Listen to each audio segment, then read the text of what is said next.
सिद्धियो अनि त्यसपछि देशै रहँदैन। तपाईँले यताका नेताहरूसँग जलाउनेलाई पनि कारबाही गर्न सक्दैन, न्यायालय पनि आगो लाउने भनेपछि यो त बाँदर प्रवृत्ति भयो नि। अब विदेशीहरू के भन्छन् भन्दाखेरि सुनको कचौरा मागेर चाहिँ भिख मागिरहेछ, सुनको रासमा भने भिख मागिरहेछ। यस्तो देश हो यो, सबभन्दा संसारमा उत्कृष्ट देश हो। तर सुस्ता कालापानी विवादित भूमि हो, यसलाई सुल्झाउनुपर्छ भने भारतीयहरूले पनि भन्छन्।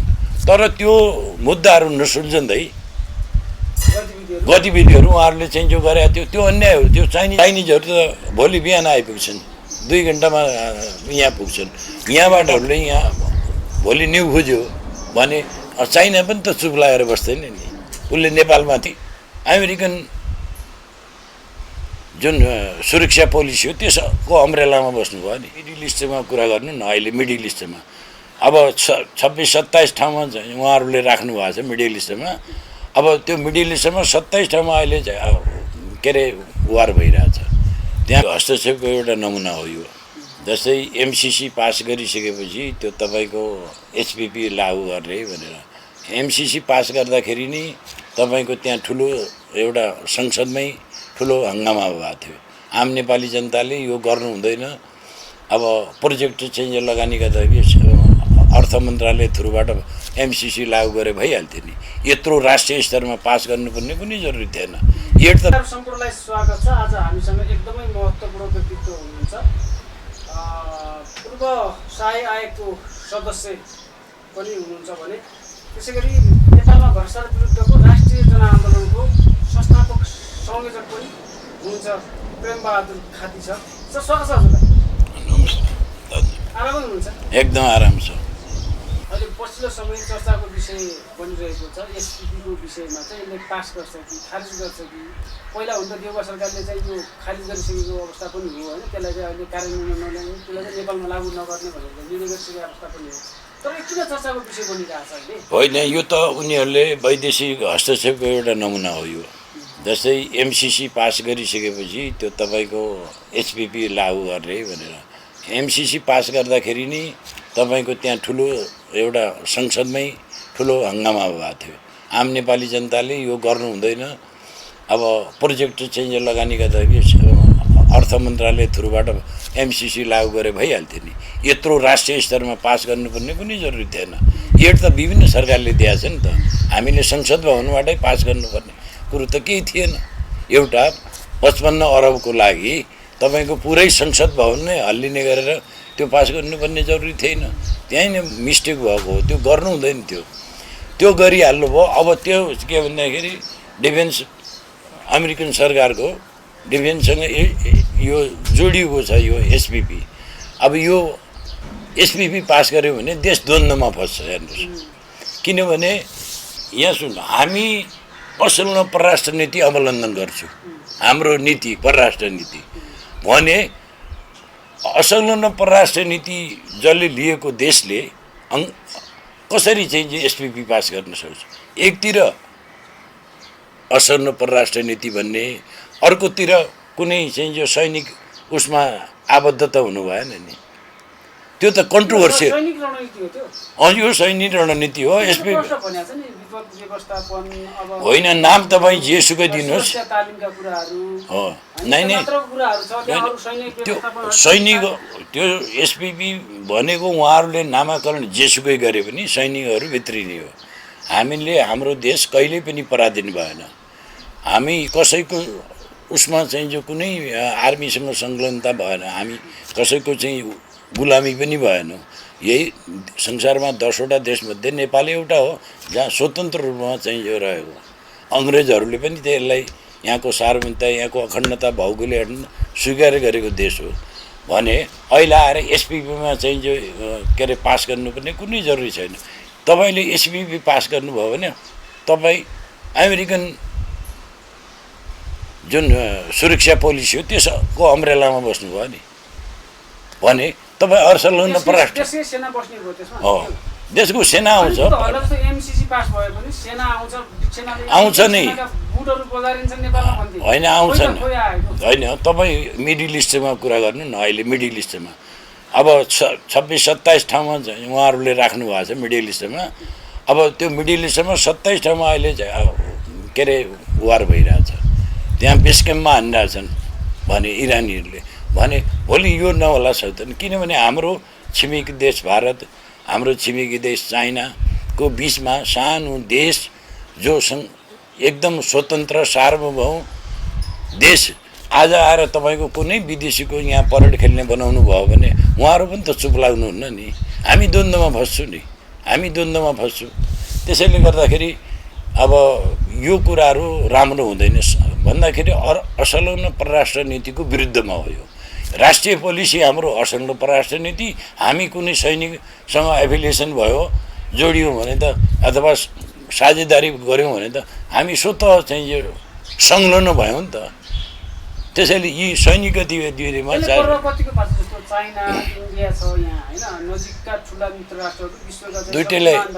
दुइटैले असर गर्छ। हाम्रो राष्ट्रिय सुरक्षामा त्यहाँ खतरा आउँछ। यो चाहिँ जो छिमेकीहरूलाई पनि त्यतिको चाहिँ खतरा हुन्छ। जसै भोलि गएर अब अस्तिको आन्दोलनमा दलाई लामाको कुरा उठ्यो होइन, नेपालबाट स्थापना गर्न। अब भनौँ न त्यहाँ अर्को अब उहाँको शेष पछाडि अर्को दलाई लामा नियुक्तिलाई नेपालबाट आन्दोलन हुँदा भिक्टिमाइज हुने नेपाली जनता हो नि। त्यसैले गर्दा यस्ता कुराहरूमा हामी बहकाउमा लाग्नु हुँदैन। कसैले पैसा दियो भन्दैमा, प्रलोभन दियो भन्दैमा हामीले त्यो कुरो चाहिँ त्यसमा संलग्न हुनुहुन्न।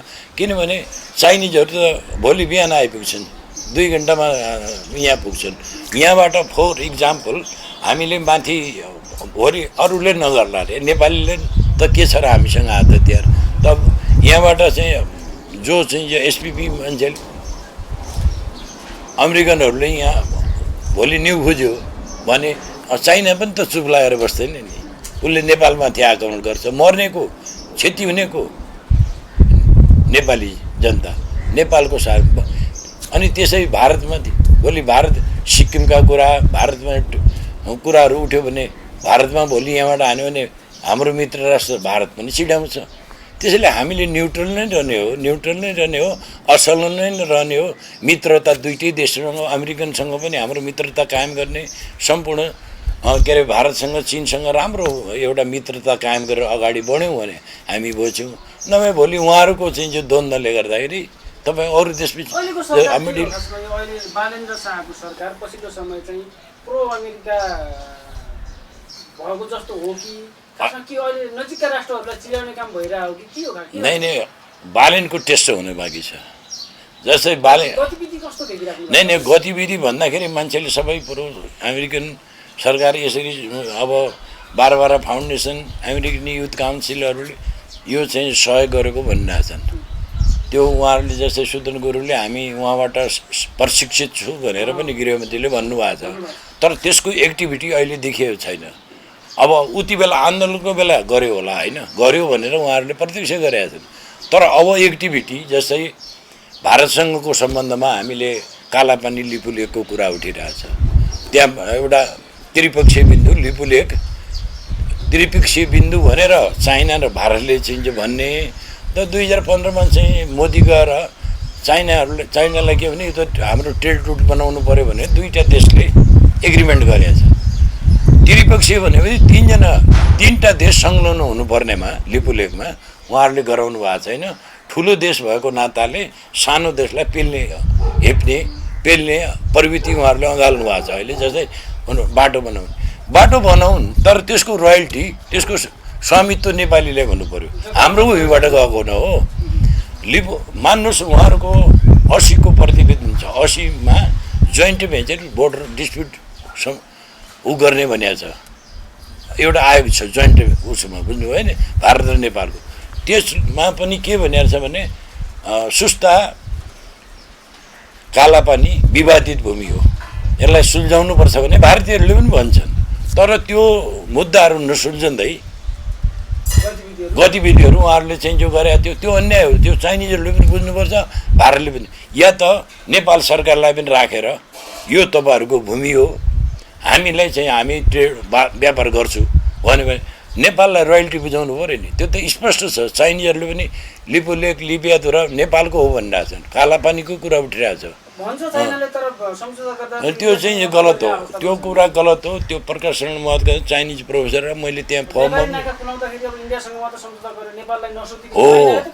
त अब नेपालले अन्तर्राष्ट्रिय अदालतमा जानुपर्छ। यदि मान्दैन भने अन्तर्राष्ट्रिय अदालत छ, व्यक्ति जान मिल्दैन, सरकार जान त मिल्यो नि, त्यसको टेस्ट हो।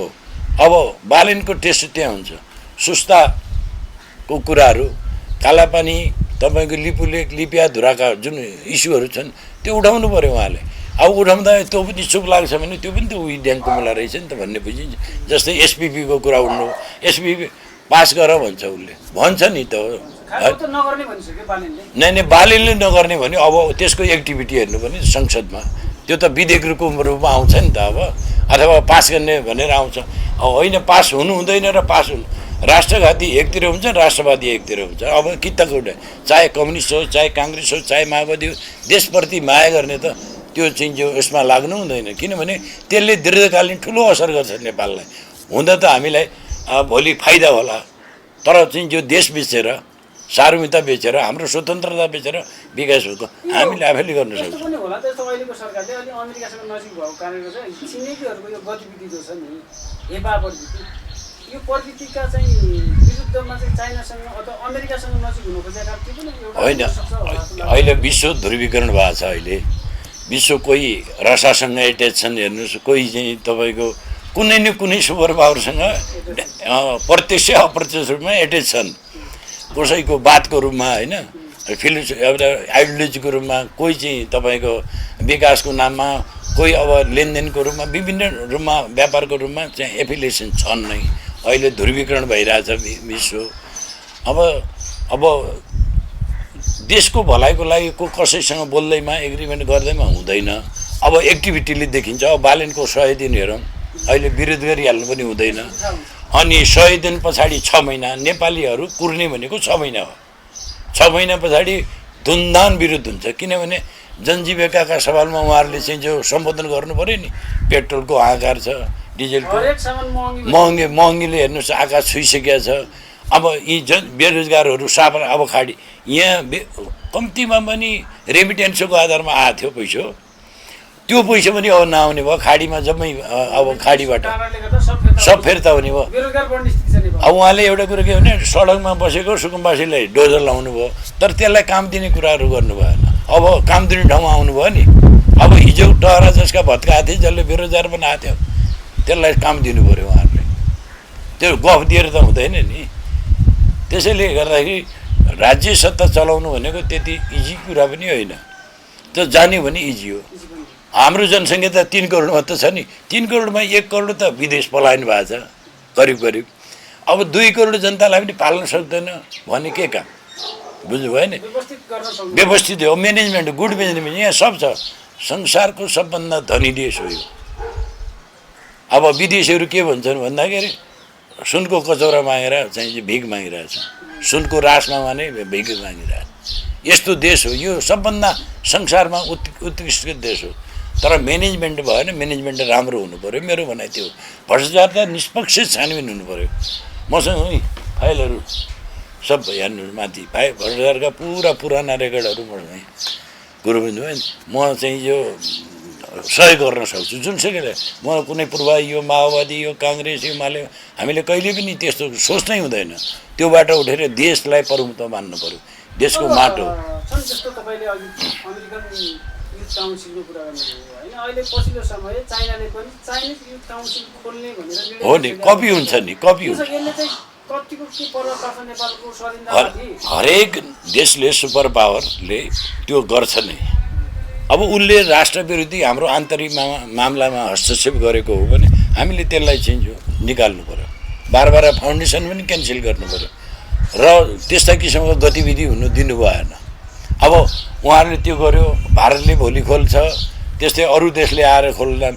अनि तालिम दिने, युथहरूलाई तालिम दिने, तालिम दियो भने अलिकति डलर दिने, यान दिने, अनि त्यसपछि नेपालको सरकारको विरुद्धमा लाग्ने। हाम्रो आन्तरिक हस्तक्षेप भयो नि आन्तरिक मामलामा, त्यो गराउनु हुँदैन। नेपालीहरू आफैले तालिम गराउनु पऱ्यो। अब यो कसैबाट पैसा आयो भन्दैमा पैसामा बिक्री गर्ने हो भने यो देश त तपाईँको ग्लोबल टेन्डर गर्नुपर्ने हुन्छ। सिद्धियो अनि त्यसपछि त्यसले टेन्डरमा हाल्दियो। देशै रहँदैन। तपाईँले हेर्नु न 1 करोड मान्छे विदेशमा छन्, विदेशी पलायन भएको छन्, अनि 1 करोड लगभग 50 लाख 60 लाख भारतमा मजदुरी गर्दैछन्, अनि अरू बच्चा बच्ची र केटाकेटी छन्। यो देश बन्छ? युवाहरूलाई सबैले खाडीमा पनि उहाँबाट रेमिटेन्स आउने, त्यो रेमिटेन्स आउने जो मूलपानी हो त्यो पनि बन्द भयो। अब त्यहाँ वार भएपछि को बस्छ? त्यहाँ सबै यहाँ आउँछ, अनि यसलाई रोजगार नदिएपछि के हुन्छ? फेरि विद्रोह हुन्छ होइन? हामी अनि संविधान प्रत्येक 10-15 वर्षमा नेपालले विद्रोह मात्र गर्ने, संविधान बनाउने, संविधान चेन्ज गर्ने, यही मात्र परिपाटी हुने भयो। विकास कहिले? 49मा स्वतन्त्र भएको चाइना हेर्नुहोस् त आज विश्वको दोस्रो अर्थतन्त्र भइसक्यो। भारत चाहिँ जो तपाईँको 47मा लिबरेट भएको भारत अङ्ग्रेजहरूले छोडेर गएको भारतको इकोनोमी हेर्नु, 2 देशमा बसेका 20मा बसेका हामी सानो गरिब देश 2-3 करोड पनि पाल्न सक्दैन। अब सत्ताका नेताहरू सिंहदर जलाउनेलाई पनि कारबाही गर्न सक्दैन, न्यायालय पनि आगो लाउने भनेपछि यो त बाँदर प्रवृत्ति भयो नि, भिडतन्त्रमा परिणत भयो। यस्तो कुराले हुँदैन। जसरी तपाईँले अहिले उदय उहाँहरू हत्ता आउनुभयो त्यसरी डाउनफल हुन्छ उहाँहरू। के छ नेपालमा अब अन्तिमतिर आउँदैछौँ हामी। जस्तो अहिलेको सरकारको एउटा निष्कर्ष के पनि निस्किएको छ भन्दाखेरि सरकारले समाते पनि अपराधीहरूलाई कानुनले चाहिँ छोडो रहेछ, कानुनले चेन्ज गर्नुपर्ने हो कि भन्ने टाइपको पनि यिनीहरूको निष्कर्ष छ। नै कानुन बनाउन पनि उहाँहरूले संशोधन गर्ने बहुमत छ, गरे भइहाल्यो नि। कानुन बनाउन के संशोधन गर्नुपर्ने गराउनु पर्यो, राष्ट्रमुखी हुनु पर्यो, जनतामुखी हुनु पर्यो। अनि त्यसलाई चाहिँ के भन्दाखेरि हामी सबैले सपोर्ट गर्ने हो। हामी जोसुकै प्रधानमन्त्री होस् तर राष्ट्रको लागि सोध्ने हुनु पर्यो। विदेशीले के भन्छ, फलानु देशले के भन्छ भनेर हामीले सोच्ने होइन।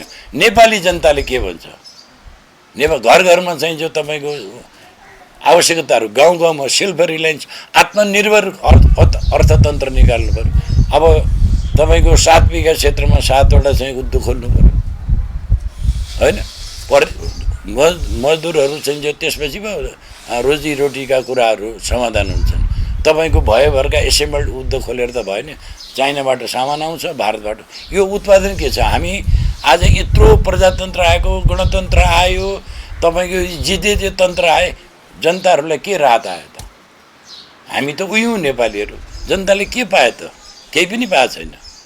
तपाईँको महँगी पाएछन्, असुरक्षित पाएछन्, यस्तै किसिमका चाहिँ भ्रष्टाचार सहितको चाहिँ जो अहिले समाज निर्माण भएको छ, लेनदेन भइरहेछ, त्यो चाहिँ राम्रो कुरो हो नि। देशको लागि सबै नेपाली एक हुनु पर्यो, राष्ट्रिय एजेन्डा बन्नु पर्यो। राष्ट्रिय एजेन्डा बनिसकेपछि त्यो एजेन्डामा हामी बसेर काम गर्नु पर्यो सबै नेपाली। त्यो एजेन्डालाई मानेपछि हुन्छ। अब तपाईँ भोलि प्रधानमन्त्री हुनुभयो, एउटा एजेन्डा ल्याउने, अर्को एउटा ल्याउने भन्दाखेरि त आफ्नो कार्यकालमा एउटा परिवर्तन गर्ने अनि ल्याउने, त्यस्तो किसिमको हुँदैन। त्यसैले यी आइडियोलोजी पनि त्यो हुँदैन। जनताको घाँस बाँस कपासको व्यवस्था गर्छ भने होइन कम्युनिस्टहरूले, उल्टा भयो भएका युवाहरूलाई विदेश पलायन गराए। त्यो गर्नु पऱ्यो नि उहाँहरूले। त्यो 10 वर्षको जनयुद्धमा कम परिवर्तन भएको हो, कम क्षति भएको हो, खै त्यति घाइते तपाईँको चाहिँ योद्धाहरूलाई केही गरे 5 लाखमा। एउटा नेपाली मऱ्यो भने 10 लाख रुपियाँ, हेर्नु न, नेपालीको मूल्य 10 लाख रुपियाँ, एउटा छापामारको मूल्य 5 लाख 7 लाख रुपियाँ दिएर खाडीमा चाहिँ पलायन हुनु पर्यो। यस्तो किसिमको परिपाटीले हुँदैन। देशलाई पाल्नु पऱ्यो, जनसङ्ख्या पाल्नु, अनि युवाहरूले देश बनाउन निर्माण।